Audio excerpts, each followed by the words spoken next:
কোনো কিছু তো ওর গোপন নাই, জানার কি আছে? ওনাদের কাছে ফোন দিয়ে জানবো বা দেখা করবো, কোনো প্রয়োজন আছে? প্রশ্নই তো ওঠে না। ওনার সাথে তো আমার যোগাযোগই হবে না, কখনো সম্ভব না। মানে ওই যে আমার প্রাক্তনের যে বিষয় কখনো কোনোদিন একটা বেড়ায় এক মনের ভিতরে চারটা না পাঁচটা। আলামিন, আমার এবারকার সংসারটা টিকিয়ে দাও আলামিন। ইয়া রব্বুল আলামিন, আমি মোনাজাত করি, আমার সংসারটা টিকিয়ে দাও। আসসালামু আলাইকুম, স্বাগতম আজকের আরও একটি নতুন ভিডিওতে। দর্শক, আশা করি সবাই ভালো আছেন।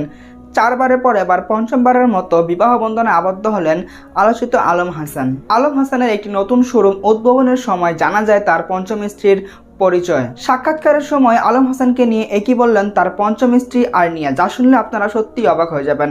তো আশা করবো যে ভিডিওগুলো সম্পূর্ণ দেখবেন, তাহলেই বিস্তারিত জানতে পারবেন।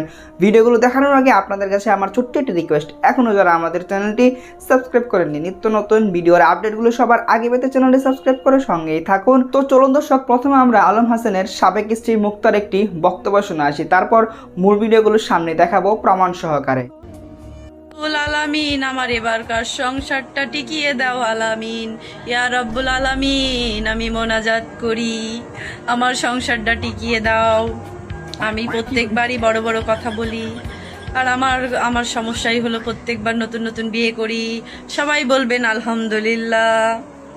মানে কি বলবো, আমি বলতে পারি না, ছোট মানুষ তো, আমাকে একটু বুঝায় পড়ায় নিতে হবে, কি করার বলেন।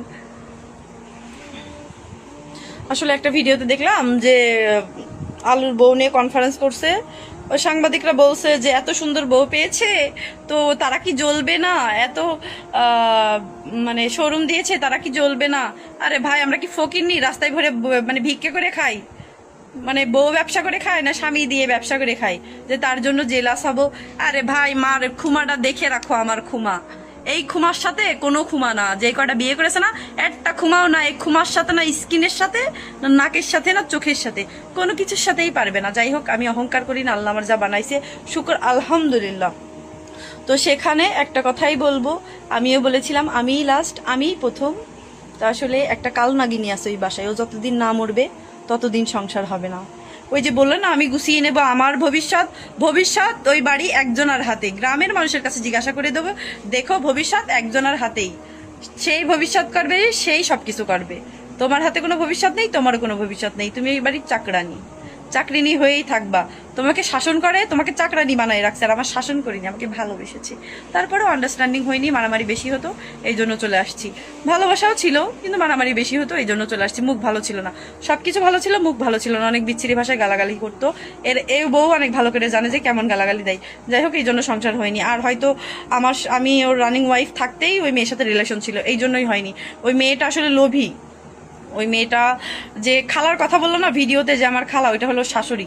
শাশুড়ির সাথে বলছে যে ওই ছেলের বাইক আছে, আমি অনেক ভালো থাকবো, আমি চলে যাই, এটা বলে ওর মিলিয়ন মিলিয়ন ভিউ দেখে ওর স্বামীরে ফেলাই রেখে চলে আসছে। তো আসলে কারো সংসার ভেবে কেউ কখনো ভালো থাকে না। তাও দোয়া করি, বৎস তোমরা সংসার করো। Bye bye. মানে আমার সাথে ঝগড়া লাগলে তাদের সাথে যোগাযোগ করবে কিনা, করবে কখনো? ধরো কোনো কিছু তো ওর গোপন নাই, জানার কি আছে? ওনাদের কাছে ফোন দিয়ে জানবো বা দেখা করবো, কোনো প্রয়োজন আছে? প্রশ্নই তো ওঠে না। ওনার সাথে তো আমার যোগাযোগই হবে না, কখনো সম্ভব না। মানে ওই যে আমার প্রাক্তনের যে বিষয় কখনো কোনোদিন আমার সাথে যোগাযোগ কোনোদিনই করতে পারবে না, আমি সুযোগই দেবো না কাউকে। ভাবে আমি ওনার প্রাক্তন নিয়ে কোনো কথা বলতে চাই না। ভাই, আমার মনে হইতেছে কি জানেন, আপনার আমি গরু জবা করে খাওয়াইতে পারতাম।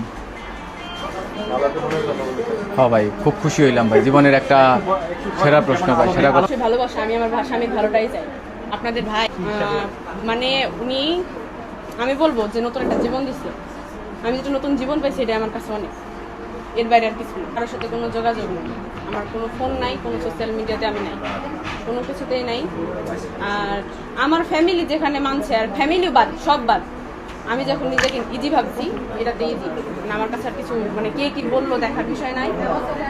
আর জীবন কাটিয়ে দেবো কিনা, আমি যখন বললাম আমার একটা নিজের ভিতরে একটা ইচ্ছা আছে, আমি আল্লাহর কাছে বলছি, এখন আল্লাহর হাতে সবকিছু। এখন উনি, আল্লাহ যদি চায় যে না, ওনার সাথে আমার বাকি জীবনটা কাটানো সম্ভব, অবশ্যই, যদি আমি না মরি আর কি। ওনাকে, উনি ঠিক আগে যে পর্যায়ে ছিল, ওনাকে আমি ঠিক ওই পর্যায়ে নিয়ে যেতাম। উনি একদম নিচে পড়ে গেছিল, আমি তো এসে দেখলাম ওনার মন মানসিকতা বলেন, আর টাকা পয়সার বিষয়ে, ওনার আগে যে ব্যাংক ব্যালেন্স ছিল তার বিষয়ে আর কিছুই ছিল না। মানে টাকা এত পরিমাণে অপচয়ভাবে খরচ করছে মানুষকে খুশি করার জন্য। তো আমি আসার পরে দেখলাম যে না, উনি যদি এখন এভাবে চলতে থাকে তাহলে পথের ফকির হয়ে যাবে। আমার স্বামী ভালো থাকলে না আমি ভালো থাকবো। এর জন্যই মনে করেন আমি বললাম যে টাকা পয়সা এইভাবে অপচয়ভাবে খরচ করেন, একটা ব্যবসাতে বিনিয়োগ করেন।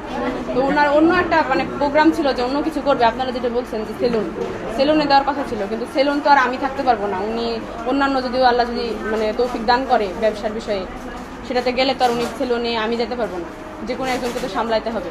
এই জন্য বললাম যে আপনি এটা শুরু করেন, যেন আমিও থাকতে পারি আপনিও থাকতে। প্রাক্তন আছে, আমি ওনার কথা কখনো বলতেও চাই না, আর ওনার সাথে যেমন একটা চোখের দেখা হবে মরার আগ পর্যন্ত যেন না হয়, ঠিক সেরকম ওনার প্রাক্তন, ওনার বিষয় আমার কোনো মাথা ব্যথা নাই। ওনারা যথেষ্ট ভালো আমার কাছে, ওনারা সুন্দরী, রূপসী, ভালো, সব দিক থেকে ঠিক আছে। আমি যেমন আমি আমার নিজেরটা বলতে পারবো, অন্য কারোর আমার বলার ইচ্ছা নাই। ওনারা ভালো বলছে তাদের কোনো কিছু সে দেখবেও না, দেখার প্রয়োজনও নাই, কোনো কিছু না। এবং কোনোভাবে ওনাদের মতো ভালো থাকুক, ওনারা ওনাদের মতো ভালো থাকুক, সবাই সবার মতো ভালো থাকুক। আমরা যেভাবে আছি, যে স্থানে আছি এই স্থানে থেকে ভালো থাকি।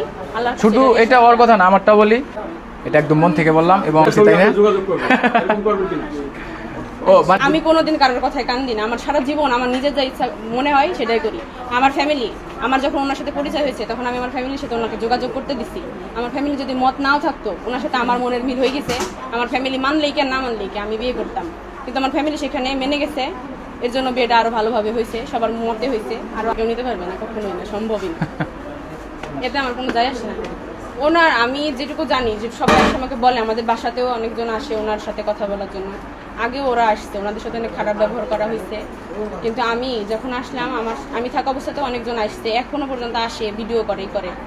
তো তারা আমাকে বলে তুমি যেন আবার কোনো সমস্যা করো না। তো আমি বলছি যে না, আমার জায়গা কেউ নিতে পারবে না, বইয়ের জায়গা বইয়ের আলাদাই। ওনার যেহেতু এটা প্রফেশনাল, এটা ওনার প্রফেশন, এটা হইতেই পারে, আমার কোনো এটাতে কোনো মাথা। আশা করি ভিডিওগুলো সম্পূর্ণ দেখেছেন। এই ভিডিওর সম্পর্কে যদি আপনার কোনো মতামত থাকে তাহলে অবশ্যই কমেন্ট করে জানাবেন।